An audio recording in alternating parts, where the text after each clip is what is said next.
Mas, gente, cadê o João?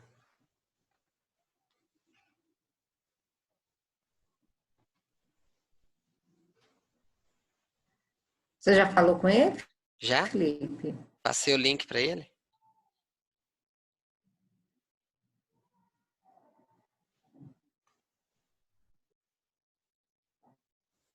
Passei o link para ele já.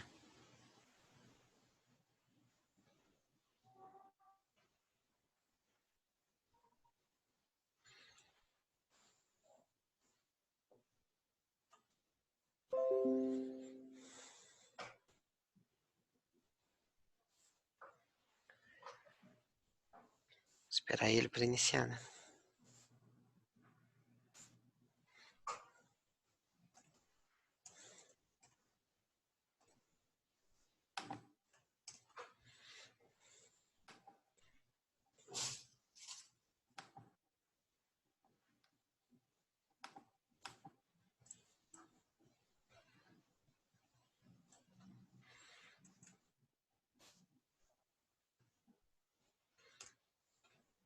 Aqui, tá entrando.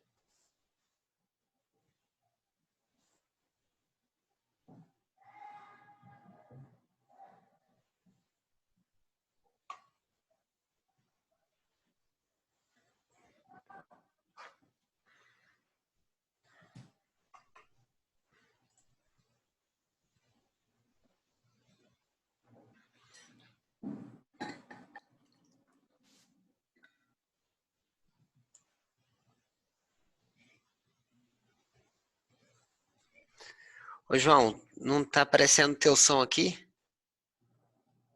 Teu, teu microfone? Como se não tivesse ligado o microfone.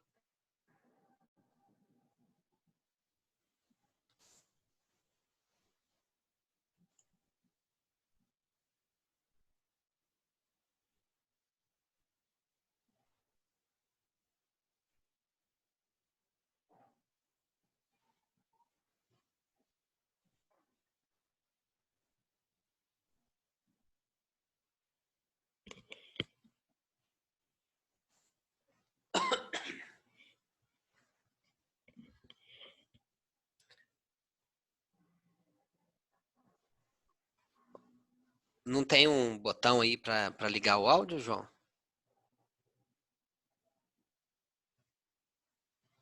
Que não tá aparecendo para você o microfone. Algumas pessoas aqui não estão aparecendo, na verdade.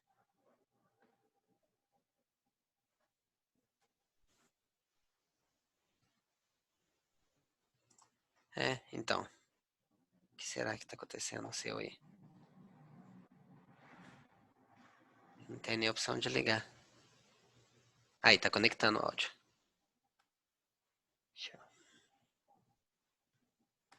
Deixa eu te achar aqui. Pronto. Abri seu áudio, João. Acho que dá pra gente ir apresentando a atividade, né, Andiara? A gente apresentar. Se o João quiser falar alguma coisa sobre a atividade, pra gente poder dar início. Estão ouvindo? Tá ok? Sim, tá ok. Tá bom, então, boa tarde a todos. É um momento bem legal hoje da gente estar iniciando essa atividade, cujo mérito é totalmente dos pós-graduandos, né? Enfim, eles que toparam a ideia, toparam o desafio, vamos assim dizer, e organizaram, produziram todo esse material que, pelo que eu já conhecer o planejamento prévio deles, está bem legal. Então, espero que seja proveitoso para todos, tá bom? Então tá certo. Então vamos iniciar, né? Lembrando que também essa atividade é do LEAC, né? Que é do Laboratório de Estudos Aplicados à Aprendizagem e Cognição, lá da pós-graduação em Psicologia da UFSCar. Para a gente iniciar, como que a gente vai fazer? A gente vai fazer alguns momentos em que a Andiara vai falar e eu vou falar. Eu vou falar especificamente sobre análise funcional e a Andiara vai entrar com uma fala sobre explicação sobre autismo, o que seria autismo e qual o diagnóstico, né, quais características diagnósticas. E depois eu falo de análise funcional e aí ela volta falando das tecnologias que podem auxiliar para para o trabalho com a criança com autismo ou com o paciente com autismo, ok? Pode iniciar então, Indiara. Bom, então vamos lá. Essa primeira fala é bem rapidinha, só para a gente sintonizar. Não sei se todo mundo que está na live trabalha com autismo, né? Mas o autismo, ele é são pessoas que estão dentro do espectro, que apresentam déficits persistentes nas áreas de interação social, recíproca e comunicação, padrões de comportamento e interesses restritos, repetitivos e inflexíveis, né? Esses são os termos que os manuais da medicina utilizam para definir. E só que apesar de haver algumas características em comum, que é o que caracteriza o autismo, por ele ser um espectro, ele é de uma diversidade muito grande. Então, tem pessoas que elas podem apresentar alguns sintomas, não apresentar outros, apresentar maior intensidade dos sintomas, menor intensidade. Então, nós temos autistas que têm boa interação social, tem outros que não têm, tem alguns que não conseguem vocalizar. Então, nós temos diversos tipos de autismo. E por isso, exatamente, a importância de todo o trabalho que for feito, tanto na área terapêutica quanto ocupacional e educacional, ela tem que ser feita de forma individualizada. Um grande erro que a gente vê, e eu vejo, sim, eu sou da educação, eu vejo principalmente dentro da área da educação, é achar que todos os autistas são padrão. Então, quando chega na escola um autista, o professor já tem aquela noção de que ele tem que trabalhar da mesma forma com todos. E não é assim. Cada um dos autistas tem as suas singularidades e nós, enquanto professores e terapeutas, precisamos conhecer essas singularidades para oferecer uma estratégia educativa ou uma estratégia terapêutica que seja individualizada e vá levar em conta aquilo que o autista realmente necessita, os repertórios que ele já tem, o que ele precisa construir, porque se nós não fizermos dessa forma individualizada, nós não conseguimos atingir esse público. E o que acontece nas escolas é muito isso. Eu pego uma metodologia padrão, vou aplicar para aquele público como se fosse todo mundo igual e o autista acaba ficando fora num ambiente inclusivo, mas fora de uma ação realmente inclusiva. Aí o Felipe vai falar um pouquinho, né, para a gente sobre a análise funcional e depois eu volto com vocês falando dos recursos tecnológicos. Eu acabei de perceber que a gente não se apresentou também, né? Meu nome é Felipe, eu sou aluno do programa de pós-graduação em psicologia e eu estou estudando análise funcional, é um método específico de análise funcional, que é o ISCA, é o meu projeto de doutorado. A Andiara, ela não é da área da psicologia, né? Da área da educação. Então, a gente está fazendo essa conversa, que eu acho que vai ser bem legal, que é mesclando os conhecimentos da análise do comportamento com a área da educação. A gente vai poder ver alguma coisa bastante interessante. Você quer falar sobre a sua formação, Andiara? Bom, eu sou pedagoga e trabalho há 22 anos com pessoas com deficiência intelectual, entre eles o público com autismo, e trabalho com informática aplicada à educação especial, né? Trabalho com formação de professores também, e na escola que eu trabalho, a gente é uma escola de educação especial que dá apoio às escolas seculares. Então, a gente está bem engajado com essa questão da inclusão, principalmente do público autista. Além de ser advogada, né? Sou advogada também e sou aluna do programa de pós-graduação de psicologia. E a minha tese é o desenvolvimento de um software para a aquisição de habilidades pré-aritméticas de estudantes com autismo. Legal. Então, eu vou iniciar. Andiara, se você puder ir adicionando o pessoal que foi entrando, por favor, tá?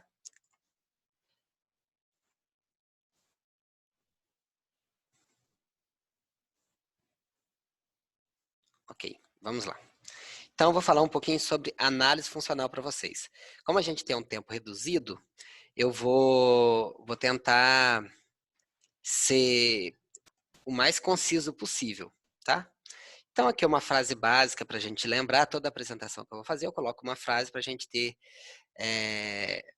de início para o trabalho, né? Se eles não aprendem da forma que ensinamos, nós ensinamos da forma como eles aprendem, que é uma frase do Lovaas, muito conhecida no meio da análise do comportamento aplicada ao autismo, né? Então, grande parte das pessoas conhece essa frase aí, e é justamente o que a gente faz. A gente não tem, como a Andiara falou, uma forma padrão de ensinar, de avaliar.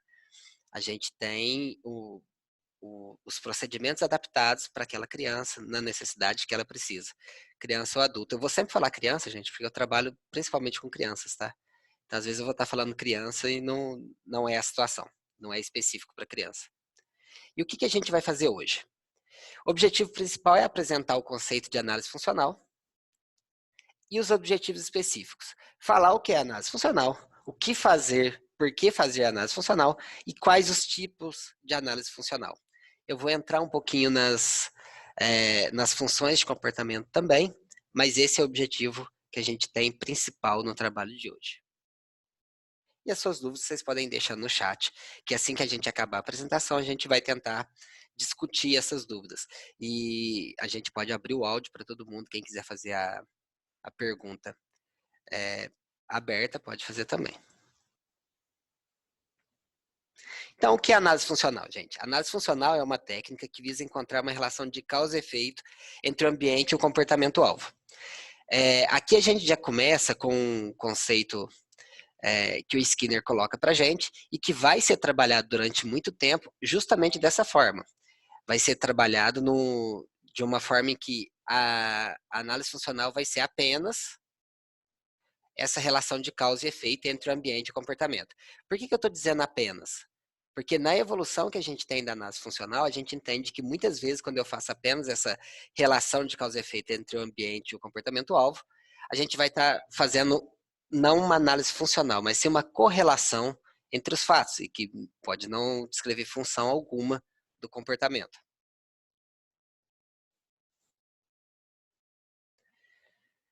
Aqui, uma explicação de que esse livro não é um livro do Iwata, é um livro em que ele escreve um capítulo sobre análise funcional. Eu não estou me lembrando, Handbook of Applied Behavior Analysis, alguma coisa assim. E ele vai dizer que uma diferença que tem a análise do comportamento e a análise funcional é que no primeiro se tem um alvo que ainda não possui função. Então, quando eu estou fazendo ensino para análise do comportamento, o alvo não tem função. E quando eu vou fazer a análise funcional, o comportamento precisa ter alguma função, que é a que eu vou avaliar, certo? Eu ainda não descobri, mas eu vou avaliar. Esses comportamentos são mantidos pelo histórico de reforçamento do indivíduo. E as diversas técnicas utilizadas para encontrar a fonte do reforçamento são chamadas de análise funcional. Então, todo o escopo de técnica utilizada para encontrar uma relação, uma correlação entre o ambiente e o comportamento-alvo, ou as técnicas utilizadas que são chamadas de análise funcional mesmo assim, todas elas vão buscar encontrar a fonte de reforçamento para aquele comportamento e tentar traçar um plano, após isso, de intervenção que possa reduzir aquele comportamento.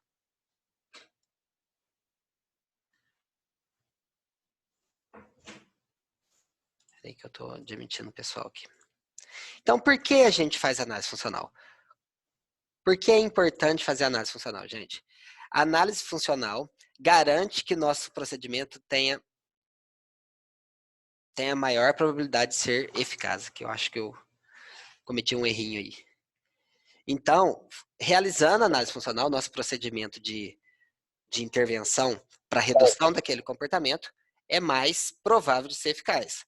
Ou eu vou ficar tentando, na tentativa e erro, corrigir aquele comportamento, reduzir a ocorrência daquele comportamento. Como eu não quero fazer isso, o nosso público, crianças ou pacientes em geral com autismo, é um público muito sensível a essas tentativas. Eu posso piorar muito o comportamento na tentativa e erro.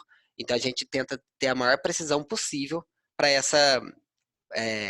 gerar esse plano de tratamento.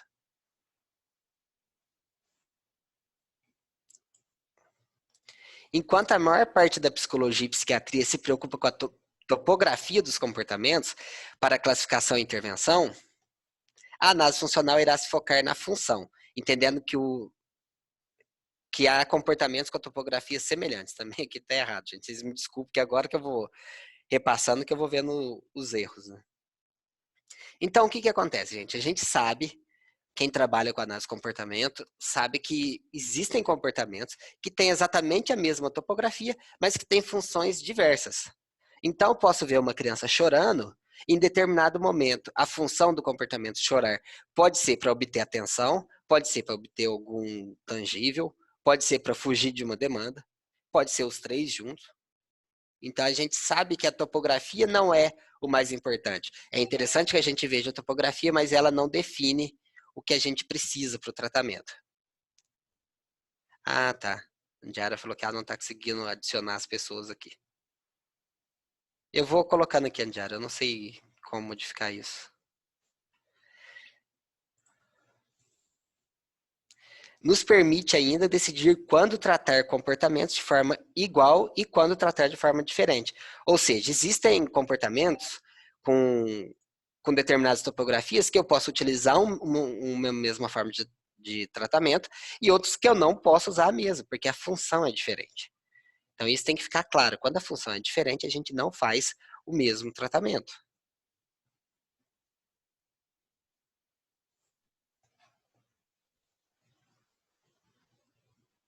Continuando, por que fazer análise funcional? Eu utilizei ainda do livro do handbook e do capítulo do Iwata. Por que a gente faz análise funcional? A gente tem segurança e precisão de tratamento. A gente consegue especificar e alterar os SDs e as operações estabelecedoras para que o problema de comportamento se torne menos provável. A partir do momento que eu fiz o teste na análise funcional, verifiquei que existe determinada função para o comportamento, eu posso alterar estímulo discriminativo e operação estabelecedora para que o comportamento fique menos provável. Identifica a fonte de reforçamento que deve ser eliminada para levar à extinção. Então aqui, não sei se todos têm conhecimento na área de análise do comportamento, a gente pode tanto trabalhar nessa área aqui, que é alterar SD e operação estabelecedora, quanto a gente pode, identificando a fonte de reforçamento, a gente pode eliminar esse reforço para levar o comportamento à extinção. A gente tem essas possibilidades de ação, certo? O mesmo reforçador que mantém o comportamento problemático pode ser utilizado para estabelecer e fortalecer o comportamento alternativo. Isso daqui é essencial. Quando eu tô eu faço uma análise funcional, eu identifico a função, eu vou pegar aquele reforçador e vou utilizar com um comportamento alternativo. Então, não vou deixar de utilizar aquela função do comportamento. Se o comportamento tem função de fuga, a criança vai poder, provavelmente, fugir, que o reforço que ela quer é fugir da atividade, mas de uma forma alternativa. Ao invés de fugir chorando, ela vai pedir para sair da atividade. Até que em algum momento, no tratamento, a gente trabalha com ela tolerância, ela consegue tolerar, ficar na atividade, a gente passa a reforçar, completar a atividade, aí ela não foge mais. Mas é importante que a gente determine esse reforçador para poder estabelecer e fortalecer o comportamento alternativo. Identifica reforços e tratamentos que seriam irrelevantes para a modificação comportamental. Então, existem coisas que não iriam ajudar em nada. E a gente faz essa identificação também.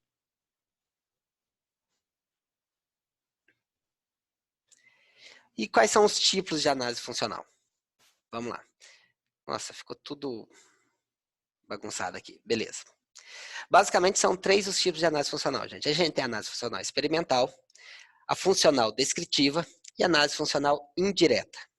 Na análise funcional experimental, a gente tem manipulação dos eventos ambientais para que algum comportamento seja gerado naquele evento. Então, eu vou alterar SD e operação estabelecedora para que aquele comportamento possa surgir naquela condição. A gente vai entrar um pouco mais sobre isso, mas nas condições, por exemplo, se é a condição de atenção, eu estou fazendo o teste lá com a criança, existe um vídeo da Iwata na internet, um documentário, não sei se é um documentário, uma entrevista com a Iwata em que eles fazem demonstrações sobre como aplicar as condições de teste para análise funcional. Então, se a função que eu estou testando agora é atenção, a pessoa dá muita atenção para o paciente, muita atenção para o paciente. Em determinado momento, ela vira de costa e tira a atenção, para ver se o problema de comportamento passa a ser mais frequente nessa condição. E virar de costa seria a operação estabelecedora, né? A análise funcional descritiva envolve a observação do comportamento problemático em relação a eventos que não estão organizados de maneira sistemática.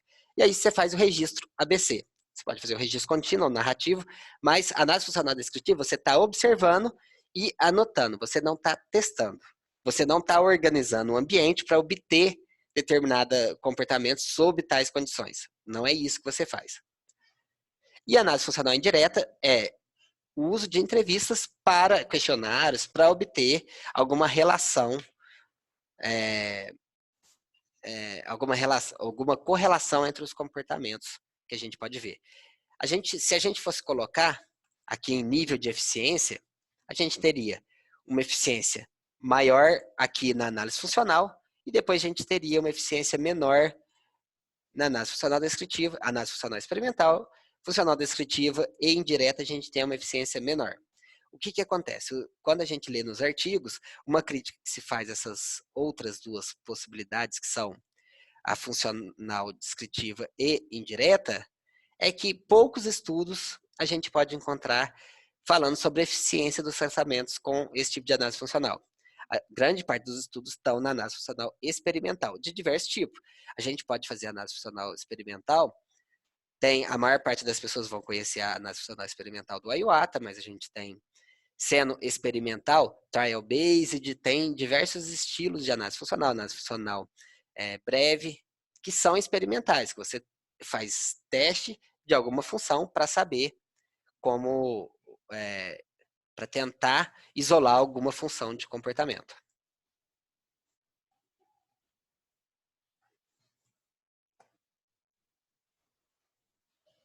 Então, vamos falar um pouquinho sobre análise funcional experimental. A gente dá o nome de análise funcional experimental para esse procedimento da Iwata.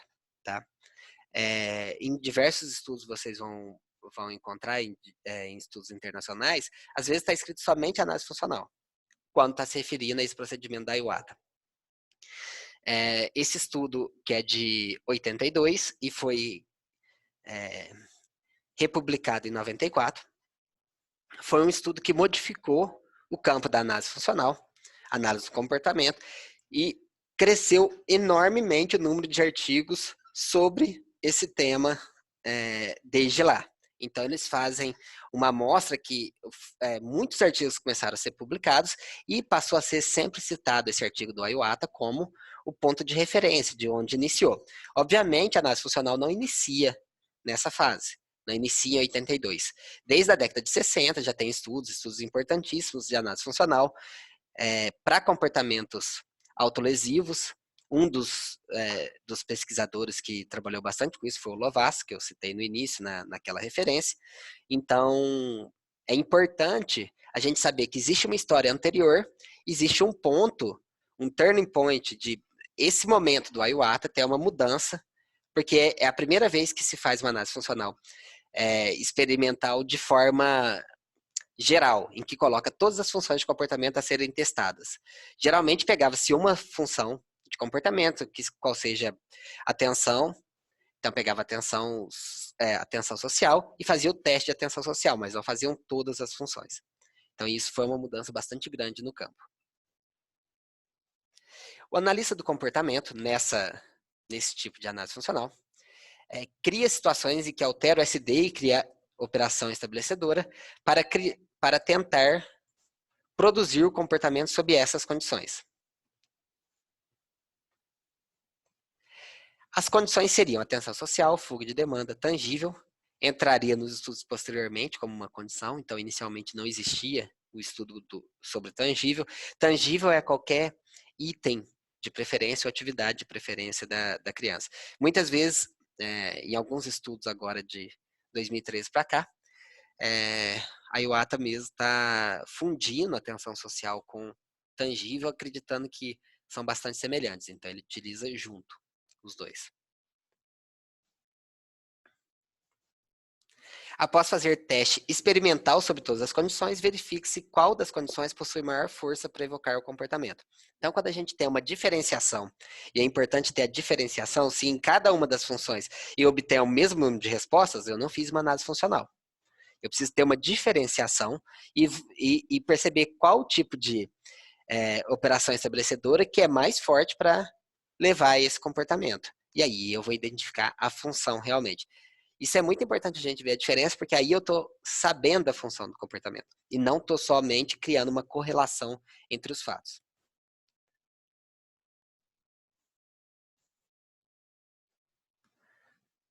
E análise funcional descritiva.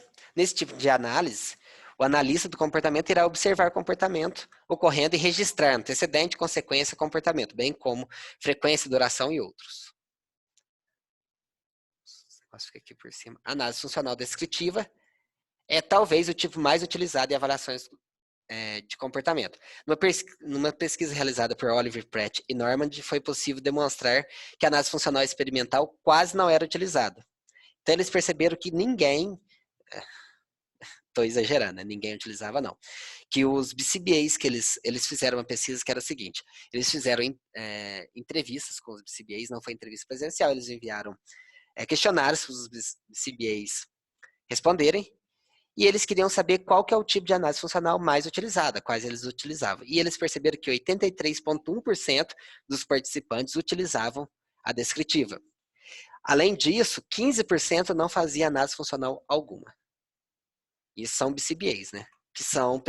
Que é o órgão, o BACB, é o órgão americano que faz o registro dos analistas de comportamento.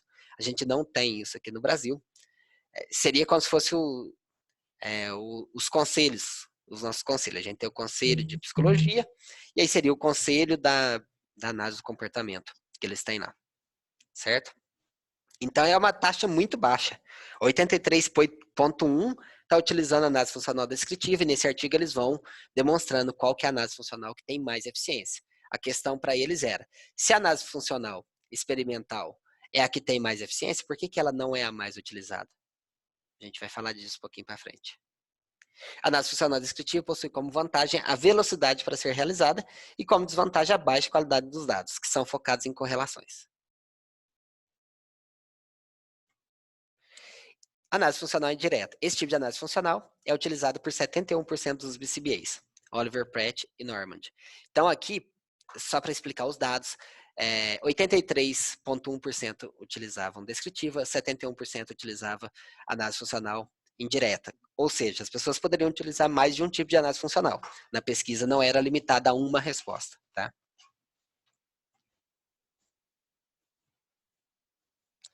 Consiste na utilização de escalas e entrevistas em que o respondente irá ditar os antecedentes, respostas e consequências de um comportamento.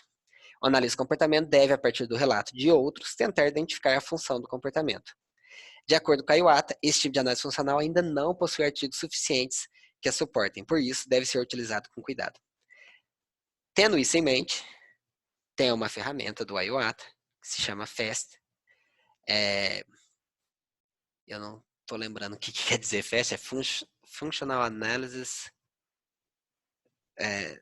não lembro. Mas é uma ferramenta que é uma análise funcional indireta que você vai fazer. É um questionário que você aplica com as pessoas, com várias pessoas, que te ajuda na criação de hipóteses. Ele coloca lá, dizendo que não, essa ferramenta ela não serve para fazer a análise funcional em si, mas sim para te orientar na análise funcional.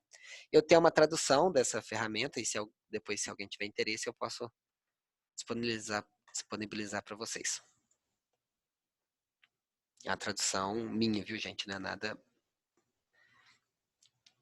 padronizado. ISCA. Eu coloquei o ISCA aqui por alguns motivos. Porque é o que eu estudo. É o tipo de análise funcional que eu aplico nos meus procedimentos com os meus pacientes. E é o tipo de análise funcional que é experimental e que tem obtido resultados excelentes. A análise funcional, ela é uma análise de contingência sintetizada. Então, diferente dos outros tipos de análise funcional que querem diferenciar uma função de comportamento, o ISCA não pensa em diferenciar essa função. O objetivo dessa ferramenta é sintetizar as funções, porque acredita-se que o Gregory Henley, quando foi desenvolver essa ferramenta, ele acreditou, esse protocolo, ele acreditou que tinha uma hipótese de que as funções não ocorrem isoladas. Então, é muito difícil você saber que se um comportamento ocorreu só por demanda, por fuga de demanda. Muitas vezes, ele pode ocorrer por múltiplas funções. E aí, é importantíssimo que a gente tenha... Pessoal, alguém está com o microfone ligado? Se puder desligar, por favor.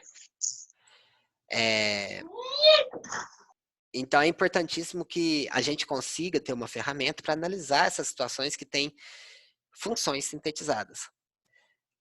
O resultado tem sido excelente até então, pelo menos para mim. E o meu estudo no doutorado é traduzir, adaptar e aplicar essa ferramenta na população brasileira. Hoje é também chamado de análise funcional prática. O Gregory Henley não chama mais de isca, chama de análise funcional prática.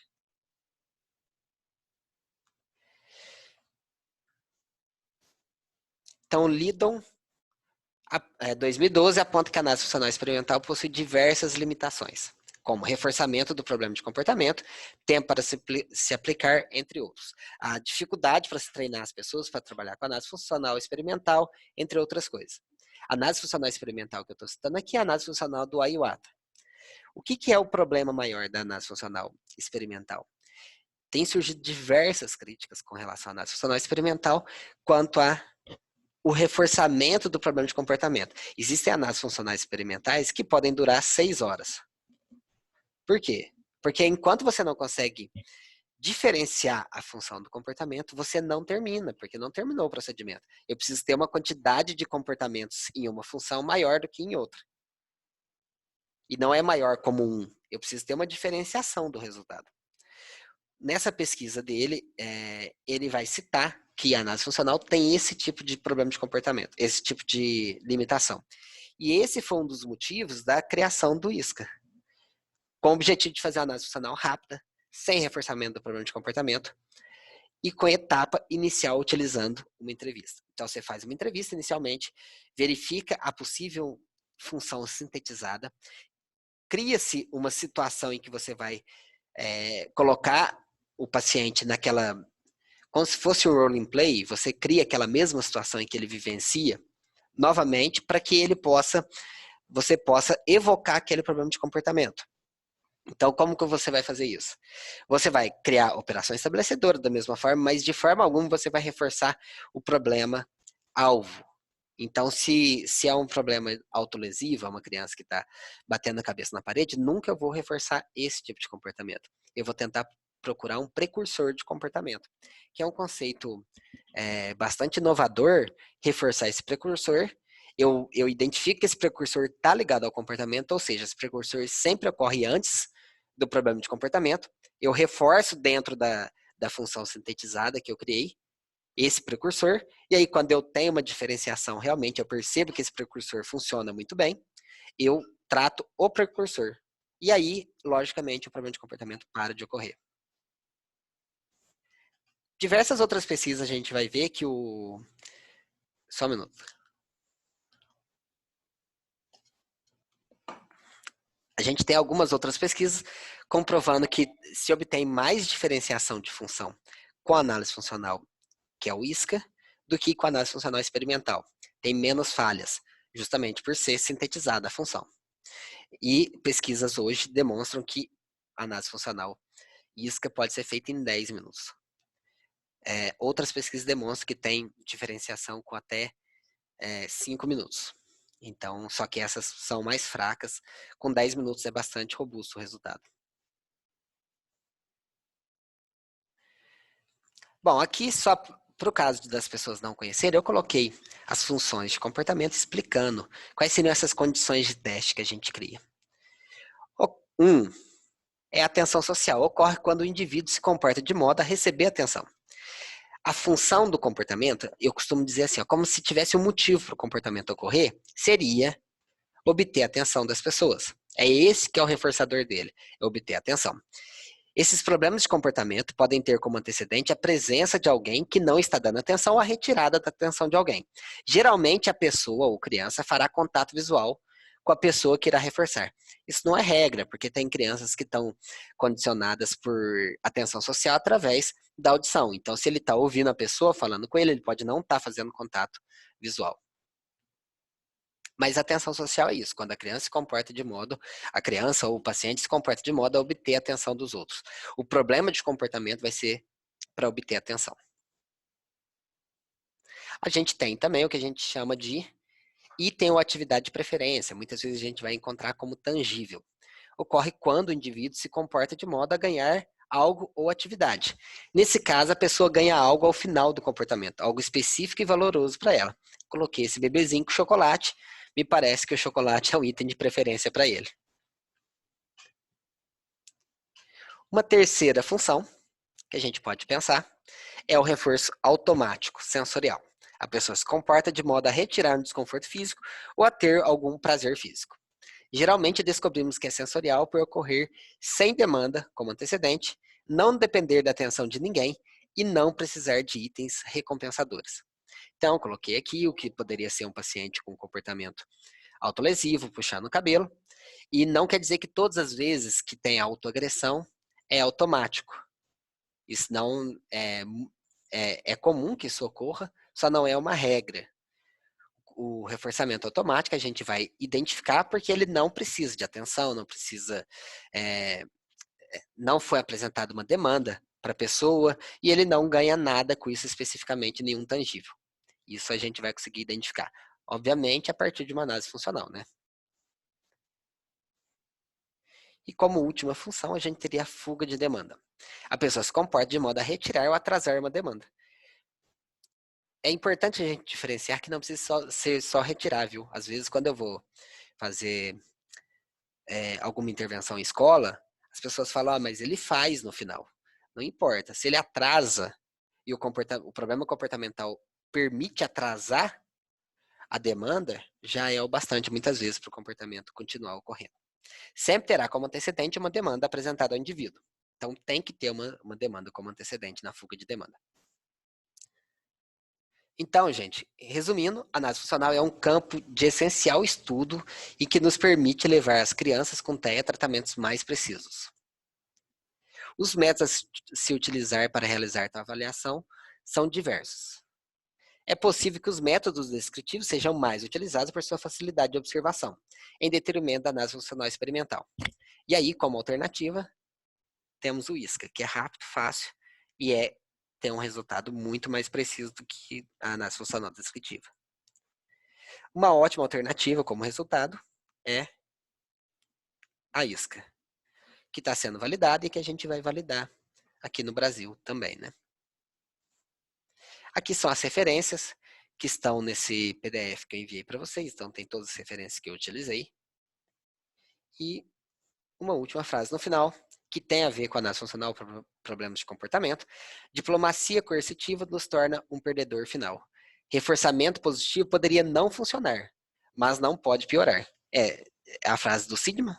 Na verdade, o reforçamento positivo não vai funcionar se talvez não for bem utilizado, né? Aí não é reforço. Mas se for reforço, se for reforçador, vai funcionar e vai melhorar o comportamento do indivíduo. Pessoal, isso era o que eu tinha para falar para vocês. Agora eu vou deixar a Andiara falar com vocês.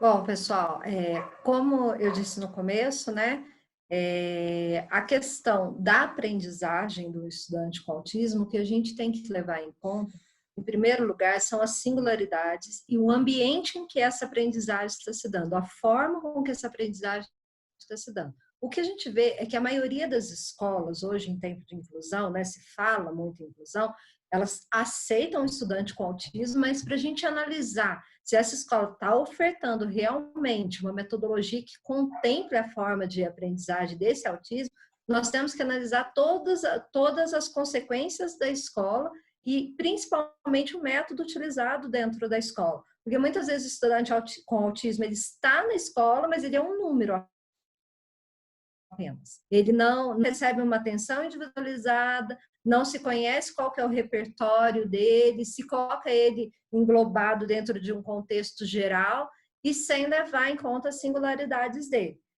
A maioria das nossas escolas, infelizmente, ainda está presa às metodologias de trabalho tradicionais. E o que essas metodologias de trabalho tradicionais elas fazem de acordo com o Skinner? Elas são reforçadoras, elas são pautadas em contingências coercitivas. Então, o aluno não fez atividade, ele vai ficar sem ir para o recreio. O aluno não apresentou ali para a professora dentro do tempo hábil a atividade que ele tinha que fazer, ele vai perder o parque para poder ficar ali realizando a atividade, né? Ou ele vai perder nota. E esses reforçadores negativos, eles são altamente maléficos e geram comportamentos indesejados, geram ruins, e principalmente para crianças com autismo. Nesse ambiente tradicional, em que a singularidade dela não é levada em conta, muitas vezes, quando o professor ele vai apresentar uma aprendizagem para essa criança com autismo, ele apresenta da forma que ele apresenta para a turma toda, sem levar em consideração se a criança ela tem um repertório ou não construído para realizar aquela atividade, se ela já conquistou comportamentos prévios para que ela possa realizar a atividade que ele está colocando. E o que isso acaba gerando? Ele acaba gerando um desconforto e que vai levar a criança a uma fuga daquela demanda. Então, ela vai apresentar um comportamento inadequado para que ela saia daquela demanda que está causando um desconforto para ela. Então, é muito comum a gente ver nas escolas estudantes com autismo, tá lá a atividade para ele fazer, né? Uma atividade que muitas vezes não é adequada para a realidade dele, para as necessidades dele, para o repertório dele, e o estudante, ele começa a se autoagredir, ou ele agride os colegas da turma. Para quê? Para que ele possa ser retirado daquele ambiente. Então, ele é retirado daquele ambiente e aquele comportamento acaba, né? Então, quando a gente vai trabalhar com o autista, nós temos que pensar exatamente nisso. Se as metodologias que estão sendo utilizadas em sala de aula, elas estão contribuindo para que ele possa desenvolver um repertório de aprendizagem e adquirir comportamentos de aprendizagem, ou se ele está contribuindo para que os comportamentos negativos aconteçam, para que as estereotipias se solidifiquem, né? E quando o Skinner ele analisa esses métodos educativos, ele fala que eles têm alguns defeitos. Dentro dos defeitos que ele aponta, são as ausências de objetivos claros a ser atingidos. É aquela coisa, se eu não sei o que eu quero alcançar, qualquer caminho me serve. E aí eu não vou ter um caminho claro e preciso. E com o autista eu preciso ter um caminho claro e preciso. O que eu quero que o meu estudante aprenda? O que ele já tem, onde que ele está, onde que eu quero que ele chegue. E de que forma que eu vou fazer isso? Então, eu preciso definir claramente esses objetivos e eu não vou definir de uma forma global, eu vou definir para aquele estudante. Ela também, ela não leva em conta, muitas vezes, o repertório, o ritmo de cada um. Então, assim, eu posso ter um estudante que ele aprende com a maior facilidade, mas eu posso ter um estudante que ele necessita de um tempo maior para adquirir aquele conceito, para conseguir aprender aquele comportamento, né? E os métodos tradicionais, eles não permitem. Geralmente, eles englobam todo mundo num contexto só e esquecem das singularidades da criança com autismo, né? E os reforçadores que a escola usa, como nós já falamos, muitas vezes eles são reforçadores que eles acabam sendo negativos. E o Skinner ele fala de uma importância muito grande dos reforçadores positivos e que esses reforçadores eles aconteçam imediatamente após a resposta. Então, a criança deu a resposta da atividade, ele já vai receber um reforçador positivo, que existem vários tipos de reforçadores positivos. Aí também analisar qual que é a singularidade daquele sujeito. Para alguns funciona o elogio, para outros não, mas ele vai ter um reforçador positivo que vai estar desencadeando que aquele comportamento aconteça novamente. E o que acontece? Numa sala de aula, a gente sabe que a realidade da inclusão deveria ser no máximo 15 alunos, mas não é essa realidade que a gente vive no Brasil. A gente vê 30 alunos numa sala de aula, né? E com estudantes autistas. Então, o que acontece? A professora ela não tem tempo hábil de chegar, o aluno deu a resposta e ele já vai obter o reforçador, né? Esse tempo entre a resposta e o reforçador também, se ele for muito longo, ele faz com que o reforçador ele perca a função, né? Então, nesse sentido, que a gente pode utilizar as tecnologias, né? E Skinner já falava que esse arranjo de contingências para que os comportamentos possam acontecer, eles necessitam sim do uso da tecnologia, porque nem sempre eles conseguem ser feitos à mão, né? E dentro deste contexto entra o uso dos jogos, dos softwares, dos recursos de realidade virtual, realidade aumentada. Hoje existe uma infinita variedade de recursos, de softwares, de aplicativos, né? Que a gente pode estar lançando mão dentro da sala de aula. E o que eles possibilitam, né? Eles possibilitam implementar tarefas respeitando o ritmo do aprendiz, eles possibilitam planejar feedbacks, a emissão das respostas, estabelecer a exigência de ocorrência de alta frequência das respostas requeridas para alcançar os objetivos de ensino. Eles liberam reforçadores poderosos, né? E programam a ocorrência de respostas discretas. Então, muitos programas, eles são baseados, né? Eles começam com pequenas unidades até se alcançar o comportamento mais complexo.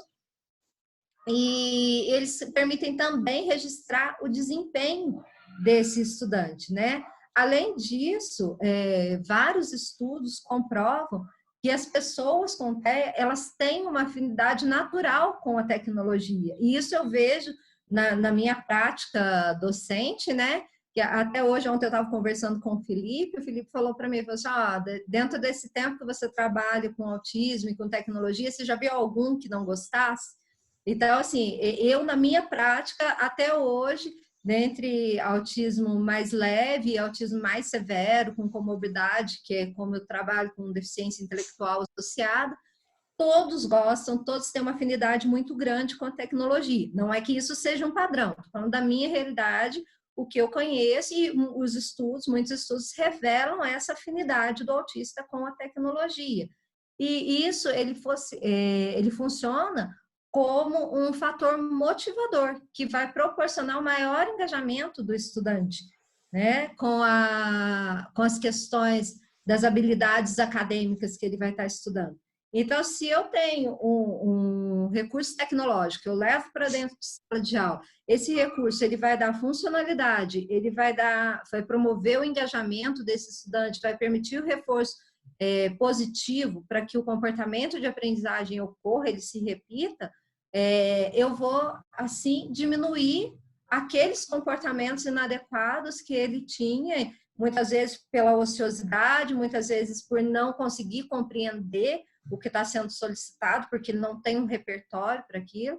Então, a tecnologia, ela não é mágica, né? Porque às vezes a gente fala e todo mundo pensa, a tecnologia é mágica, vai resolver todos os problemas. Não, mas ela possibilita um modificar da forma de aprender. E aí eu volto aqui na frase, né, que o Felipe colocou, né? Se eles não aprendem da forma como ensinamos, incumbe a nós modificarmos a forma de ensinar, né? Ensinarmos da forma com que ele aprende. Então, quando eu modifico a minha forma, eu dou uma metodologia que ela vá ao encontro das necessidades e das singularidades da criança com autismo, eu vou estar, criança ou o adolescente, o adulto, né? Eu vou estar facilitando para ele a aquisição das habilidades acadêmicas. Eu vou estar evitando que a escola ela seja um local onde as estereotipias vão se intensificar, os comportamentos inadequados vão ocorrer, e eu vou transformar aquele momento ali que ele está tendo a oportunidade de estar recebendo um comportamento de aprendizagem numa ação prazerosa, onde que ele vai se engajar, ele vai se motivar, ele vai querer que aconteça novamente, né? E para isso eu posso utilizar uma gama de recursos, né? Tem estudos até com robótica que demonstram como que o autista ele interage com essa tecnologia, ele reduz os seus comportamentos inadequados e ele tem um maior engajamento nas atividades escolares. Né? E aí esses recursos para você estudar são muitos recursos. Lá na escola eu trabalho com autistas severos, né? E já trabalhei com eles com o recurso do Xbox, que traz a realidade virtual, né? Tudo. E é muito legal, todos têm uma resposta muito legal. E o que a gente vê é um maior engajamento. Eu apliquei um curso de formação de professores, e aí uma professora, ela me relatou que ela tinha um estudante com autismo na educação infantil. E ele não ficava na sala de aula de forma alguma, não tinha interesse. Ela relatou que ela já tinha feito todas as atividades, ele não tinha demonstrado interesse por nada. Então, quando as crianças começavam a realizar a atividade, ele começava a se autoagredir para que ele fosse retirado da sala de aula. E aí, nesse curso que as professoras fizeram, elas tinham que fazer a aplicação de tudo que a gente estava falando, dos recursos tecnológicos. E ela falou que a primeira vez que ela foi fazer uma aplicação de uma atividade tecnológica com os alunos, que aí ele já estava lá no cantinho, se preparando para sair da sala, que ele viu a atividade, voltou, e a partir disso, todas as vezes que ela fazia atividade ou levava um reforçador ligado à tecnologia, ele participava e se engajava nas atividades. Então, a gente vê assim, como que essa modificação da metodologia, da forma com que a gente aprende, e trazendo esses recursos para dentro da sala de aula, pode modificar, sim, e promover uma educação que realmente seja inclusiva, né? Que não ofereça ao estudante com autismo apenas uma oportunidade de estar lá registrado no livro de matrícula da escola, mas uma oportunidade de realmente ter a sua singularidade respeitada e poder, a partir dali, se desenvolver tanto academicamente quanto pessoalmente, né? Eu acho que é isso. Felipe, você tem alguma consideração para fazer? Então, eu acho que é importante a gente ter atenção para a área da educação, né? Como a gente falou, e essa experiência que você tem na educação com crianças com autismo, né? Você tem uma experiência na PAI, que é uma experiência diferente da que eu tenho, e isso eu acredito que vai agregando. Muitas vezes a gente tem uma forma de descrever situações diferente, mas a gente entende que a gente quer o mesmo objetivo, que é a melhora da qualidade de atendimento dessas crianças e atendimento mais preciso, baseado em ciência, quando você fala utilizando recursos tecnológicos que vão ser reforçadores para essas crianças em questão que você trabalhava, né? É interessante a gente perceber que esses recursos podem ser reforçadores em algum nível para essas crianças com quem você trabalhou, para esses alunos com quem você trabalhou. É interessante, eu acredito, que em algum momento a gente expandir essa pesquisa para entender isso, como você está falando, né? Como que recursos tecnológicos em si podem ser reforçadores para crianças com autismo. Por que isso poderia ocorrer? Como seria isso, né? Então, acho que são todas questões que ficam para a gente, que são muito importantes para a gente ir estudando e compreendendo, né? Eu achei que é bastante importante a gente ver essas possibilidades de ação com as crianças, com as nossas crianças, né? E alteração dos estímulos discriminativos, como você diz aí, que eles fazem, que você fez com os professores na escola, né? A forma de apresentar o ensino é diferente, e aí utilizava atividades, não sei se é de informática, como que a gente poderia dizer? Não é informática. Na realidade, ela utilizava o tablet, utilizava o celular. Então, assim, muitas vezes funcionava quando ele participava da rodinha, interagia na rodinha, depois ele recebia o celular para ele assistir um vídeo que ele gostava, tudo. Então, isso foi introduzido na rotina dele. Tecnologia como reforçador, né? Como Então, reforçador. utilizando. Então, acho que é algo para a gente ir pensando. Além do que a gente tem aplicativos e tanto que é o que você está estudando, né, que são aplicativos voltados para esse tipo de ensino. Eu acho que até a gente falando sobre isso agora, eu acho que era legal você falar um pouquinho sobre essa tua experiência com aplicativos e ensino para crianças com autismo, se você quiser explicar para o pessoal mais ou menos, não sei. Então, dentro da minha pesquisa de mestrado, que eu fiz uma pesquisa sobre o uso da tecnologia, só que na realidade eu utilizei diversos softwares, né? E o que eu percebi? Eu percebi que o software, a tecnologia em si, por ela promover um ambiente estruturado, um ambiente com previsibilidade, e assim, muitos podendo ser até personalizados, né, para atender como que eu poderia dizer, a forma, né, uma forma mais prazerosa de interagir com a tecnologia, eles possibilitam esse interesse e eles evitam muita distração que os métodos tradicionais levam em sala de aula, além de permitir com que a gente possa verificar repertórios que eles possuem e que às vezes não é possível verificar através dos métodos tradicionais. Na minha experiência da pesquisa do doutorado, né? Do mestrado, uma das primeiras, quando a gente foi fazer a análise, verificar a sondagem de todos os requisitos que os participantes possuíam ou não, nós verificamos que no ambiente virtual eles apresentavam muito mais habilidades acadêmicas do que no ambiente tradicional de ensino. Então, quando as professoras me relataram, que eu fiz um trabalho com os professores, e os professores me relataram as dificuldades que esses alunos tinham, quando chegou para eu fazer a sondagem com eles no ambiente virtual, eu verifiquei que eles já tinham muitos dos repertórios construídos e que as professoras não conseguiam verificar nos métodos tradicionais. Então, eu acho que isso é um ganho muito grande para que a gente possa saber mesmo, concretamente, né, o que está ali, qual que é o repertório dele, de onde eu devo partir para essa aprendizagem desse estudante, né? Então, para promover essa singularização mesmo do processo de aprendizagem. Eu acho que é isso, né? A gente pode abrir para as perguntas. Tem até uma pergunta aqui que eu não sei responder. Eu vou ser sincero, a Adriana Ivo enviou uma pergunta, que é o condicionamento por neurofeedback ajuda a regular o comportamento?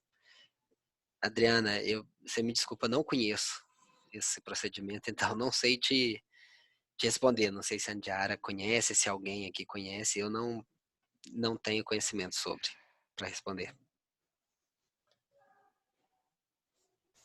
Você sabe alguma coisa, Andiara? Não, não sei, Felipe. Também não conheço. O João? pessoal...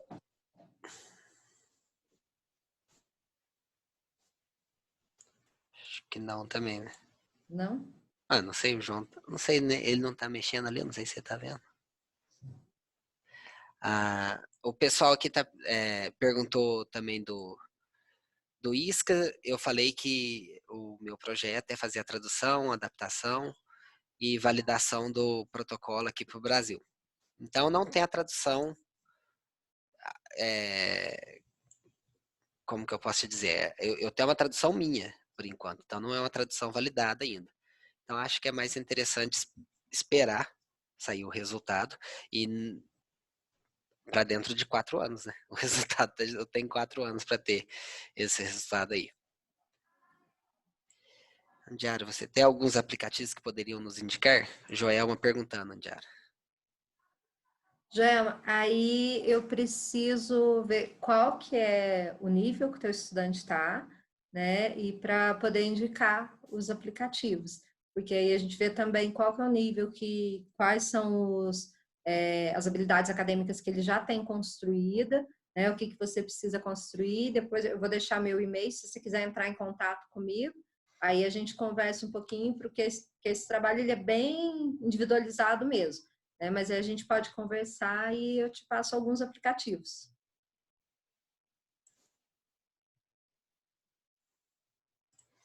Eu vou... Depois eu envio aqui, então. Ah, desculpa. Você enviou Enviei, só para mim, eu enviei só para você. Eu vou enviar aqui. Pessoal, se alguém mais tiver pergunta, pode fazer.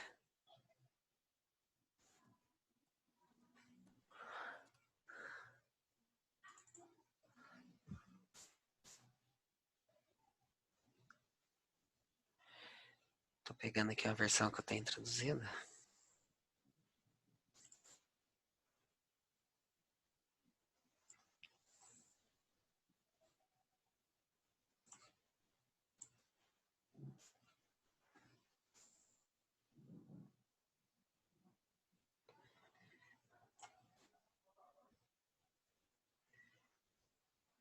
Essa é uma versão do Joshua Jessel, que ele tem essa...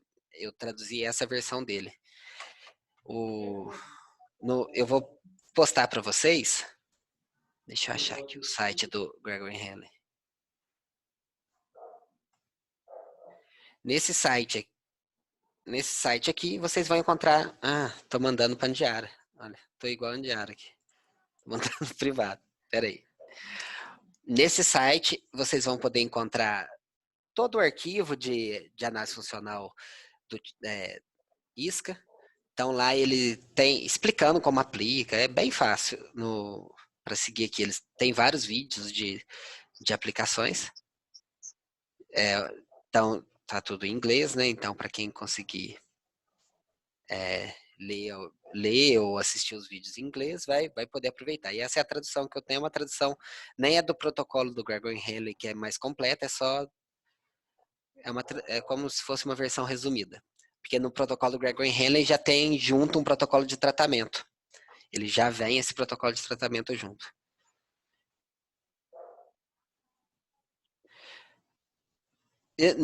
Naquele PDF, Joelma, que eu coloquei no início, que é análise funcional apresentação, tem todas as referências, tá? Lá você consegue encontrar, os artigos são fáceis de encontrar. Ah, não apareceu para todo mundo? Tá aqui no... Eu não sei se a pessoa entra depois, não aparece, né? Pera aí. Vou colocar de novo, então, aqui.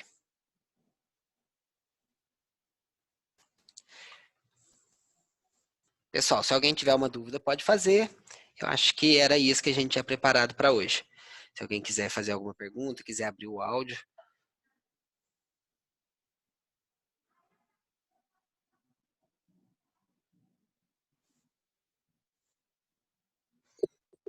Oi, Felipe. Oi, Andara. Obrigada pela aula, viu? Foi ótimo. Tudo bem? Nada. Tudo Nada. jóia. Eu sou aluna do Lucelmo e sou aluna da UFSCar também, do Instituto Lanier. E achei bem legal a aula de vocês. Ó, coisas que eu não conhecia, isso que eu nunca tinha ouvido falar. Legal. A gente estuda muito só análise funcional experimental, né? Que era o que a gente até agora tinha visto lá do IUATA. E eu não recebi o PDF da sua aula, que eu achei bem legal. Eu tentei escrever tudo que vocês falaram aqui, mas estava perdendo alguma coisa, né? Que é bom para a gente estudar depois, tá bom? Eu coloquei aqui de novo o PDF, depois você dá uma olhadinha. Eu vou tentar ver se eu consigo pegar da aula, porque eu estou no celular, né? Quando eu estou com a aula aberta no computador é mais fácil, daí eu vou ver se eu consigo baixar. Mas tá ótimo. E eu agradeço a Andara também, porque eu depois vou passar um e-mail, se ela puder passar alguns aplicativos, talvez por faixa etária, por estágio, dependendo do pré-requisito do aluno. Mas aí eu agradeço a generosidade de vocês de estar passando conhecimento. Obrigada, viu? Foi ótimo. E, pessoal, às vezes as pessoas não conhecem o ISCA porque é bem novo mesmo. Não. É de 2013 que surgiu os estudos iniciais com publicação do Gregory Henley. Então, a maior parte das pessoas acabam não conhecendo, sabe? Então, não tem pouco estudo ainda. De lá para cá, assim, a gente vai ter assim, mais de 30 artigos publicados, já tem revisão sistemática, então tem uma quantidade legal de estudo, mas perto do que tem análise funcional experimental, é irrisório a quantidade. Então, tanto é que um dos objetivos para eu estar fazendo esse trabalho aqui é replicar o que foi feito em outros estudos e em outros locais, né? A gente precisa disso para validar o protocolo e ele poder ser mais utilizado e mais conhecido. Então, acho que... Mas, Felipe, mas você está usando... Ô, Felipe, mas você está usando ISCA em atendimentos mesmo e está funcionando? Você está conseguindo... Porque é fantástico. Eu sempre achei que você replicar o ambiente, replicar o reforçador, no caso, por exemplo, da análise experimental, é muito complicado, porque você está reforçando aquele comportamento. Uhum. E aí dificulta mais ainda, confunde mais ainda o paciente, porque você faz aquilo 1, 2, 3 vezes para conseguir a função e depois você tem que voltar tudo, né? Eu sempre questionei isso. Se tivesse alguma forma mais rápida e que reforçasse menos o comportamento, o problema, seria melhor. Por isso que se você já está usando, eu acho que seria uma boa também a gente passar a usar, né? Não, sim, eu já utilizo, eu tenho um contato do Joshua Jessel, ele fez um treinamento comigo. Joshua Jessel é um dos pesquisadores que mais publicam sobre análise funcional, principalmente com ISCA. Ele me orientou bastante em como fazer, eu enviei vídeos para ele foi fazendo uma videomodelagem comigo. E o resultado para mim tem sido bastante melhor. É muito... Ou seja, você já aplica na sua prática Sim, clínica? já aplico. Ai, Felipe, eu gostaria bastante se depois eu pudesse conversar com você para pegar uma supervisão ou de repente assistir alguma coisa. Então, Você atua em São Paulo, não? Não, mas assim, ó, só te falar assim, ó, depois a gente pode falar sobre isso, não tem problema. Tá, Mas assim, ó, tá. eu não supervisiono esse procedimento, tá? Não tem, Tá porque eu bom. não tenho Tá bom. essa expertise para fazer isso ainda. Mas eu posso falar sobre o procedimento com você, sim, não tem problema. Tá bom. Pode Então falar, tá Luciano. ótimo. Felipe, eu tinha umas perguntas sobre o ISCA. Eu Ah, estava lendo recentemente sobre isso, mas eu li pouquíssimas coisas. A minha questão é a seguinte: isso eu não tinha identificado. Você falou que evoca o comportamento precursor, uhum. mas eventualmente você evoca também o próprio comportamento problema e não só o precursor? Essa é a primeira pergunta. Não. E a segunda é para você levantar fontes indiretas para elaborar a principal hipótese, você trabalha nas pesquisas, sempre os pais, professores, quais são esses sujeitos que dão essas informações diretas? Ó, eu já fiz das duas formas e a gente está fazendo uma pesquisa junto aí com o Joshua para fazer justamente isso. O que eles recomendam é o seguinte: se eu puder fazer a entrevista com o máximo de pessoas possível e cruzar os dados, então eu pego a pré-entrevista, que é do ISCA. O ISCA é realmente aquela entrevista inicial.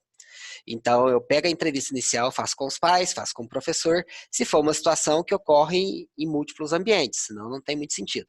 Eu faço com ambos e vou tentar cruzar os dados para ver o que é mais que se repete na fala deles e que eu posso utilizar para criar a situação de teste. Então, não tem uma delimitação que tem que ser com um ou com outro, você pode fazer com os dois e juntar os dados que fica mais preciso. E você tem por obrigação não evocar o comportamento problema. Então é bastante complicado para fazer, você pegar a forma de fazer, porque você não quer evocar o problema comportamental, você não quer reforçar ele. E a ideia é mais ou menos o seguinte: se existe função de atenção, a ideia não é eu ficar ignorando ali, porque eu não estou tratando ainda. E eu não quero reforçar o problema de comportamento. Então a gente faz, em alguns momentos eu já cheguei a fazer o seguinte, como se fosse uma pré-avaliação. Então, você tem um momento de pré-avaliação para ter certeza desses precursores. Então, ter os precursores, aqueles comportamentos que vêm muito ligados e que vão estar sempre como se fosse um antecedente daquele comportamento, mas ele é um precursor, não é antecedente para o comportamento. E aí, se eu começar a reforçar aquele comportamento, é muito pouco provável do que o comportamento problema-alvo ocorra. Não quer dizer que não vai ocorrer. Ele pode ocorrer, realmente, aí não é o que a gente quer, porque invariavelmente eu vou acabar reforçando de uma forma ou de outra aquele problema de comportamento, porque eu não estou querendo tratar, então em algum momento eu acabo reforçando. Mas se eu reforço o precursor, o problema é justamente não identificar o precursor corretamente. Entendeu? Às vezes eu acredito que algo é precursor, não é, e aí eu erro e acabo reforçando o comportamento-alvo. Se eu identificar o precursor, é pouco provável dele não funcionar. Saiu no Java, acho que talvez esse ano, recentemente, saiu uma revisão só sobre precursores. Então, cara, natural que a discussão seja, análise funcional do precursor é melhor ou pior do que fazer análise funcional do comportamento problema? E aí o que eles estavam dizendo é o seguinte, em tese, a tese é que é melhor o precursor, claro, porque você não precisa revocar o comportamento problema. Acho que é do Iwata e outros o artigo, não tenho certeza. E aí ele fala assim, só que o problema é que para identificar o precursor, a gente precisa de tantas vezes, e dessas tantas vezes é tão comum que evoca o comportamento problema, que no final das contas, o prejuízo em termos de o comportamento problema acontecer, ele acaba sendo o mesmo, ou bem parecido, a não ser que a gente tenha uma tecnologia melhor para descobrir qual é o precursor. No próprio Whisker já tem a forma de você elaborar a hipótese de quais são os precursores? Sim. Ou isso é a parte? Não, ele já tem. Ele já tem. Porque a gente vai perguntar dos comportamentos co-ocorrentes, quais os tipos de comportamentos que vão ocorrer,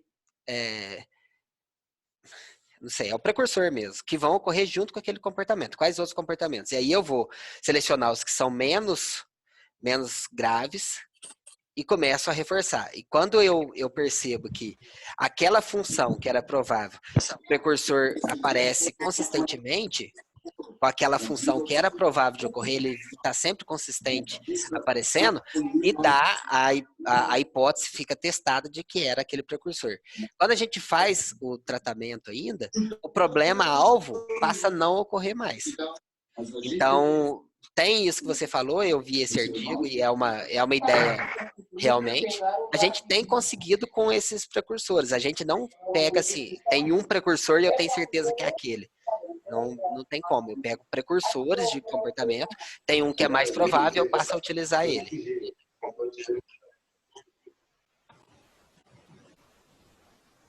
Respondeu, Luciano? Obrigado, Felipe. Foi excelente. Gostei muito da aula. Parabéns. Indiada também. Obrigado. Nada. Obrigada.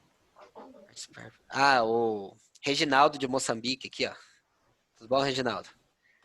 Alguma pergunta a mais, pessoal? Quem gostaria de fazer alguma pergunta, pode perguntar.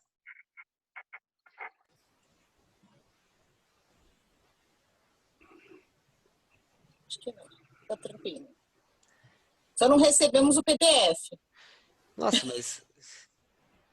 Aqui, ó. Para mim foi o PDF. Eu vou tentar enviar de novo. Para mim ele está aparecendo também, Felipe. Não, então tá. Deixa eu olhar lá no... Vou enviar mais uma vez. Celular, Jaelma, é por isso. Se você quiser, manda um e-mail. Deve ser. Eu vou tentar abrir em outro lugar, Luciano. Obrigada. É por causa do celular. Tá ótimo. Deve ser. Tá Pessoal, ótimo. É isso, Tranquilo, então. É isso que a obrigada. gente tinha preparado. Agradeço a presença de todo mundo. Né? Foi muito legal o papo, né? Quer falar alguma coisa, André? Quero agradecer a todos, né? E espero que a gente tenha conseguido fazer um bate-papo legal entre psicologia e educação. Obrigada. Tchau, gente. Boa tarde. Obrigada. Tchau, gente. Obrigado. Até mais. Tchau, tchau.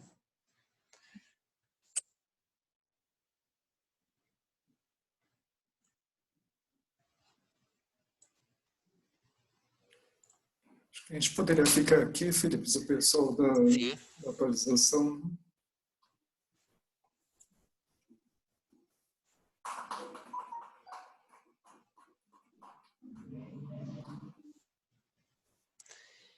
Vou ajudando o pessoal a sair aqui.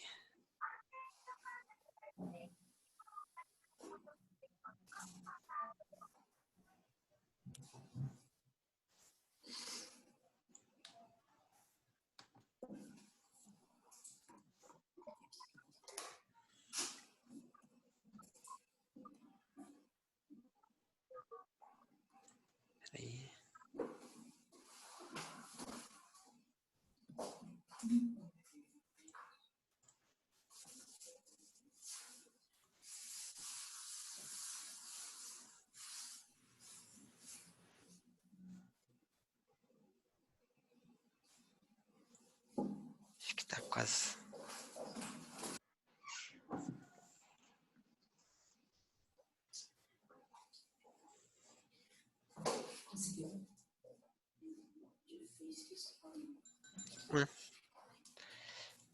Acho que são.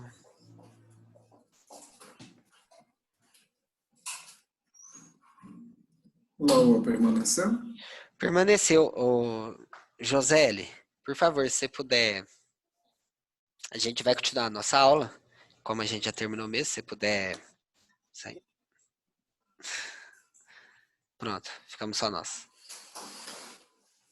Tá gravado, né? Tá Sessão? gravado. Foi? Eu vou até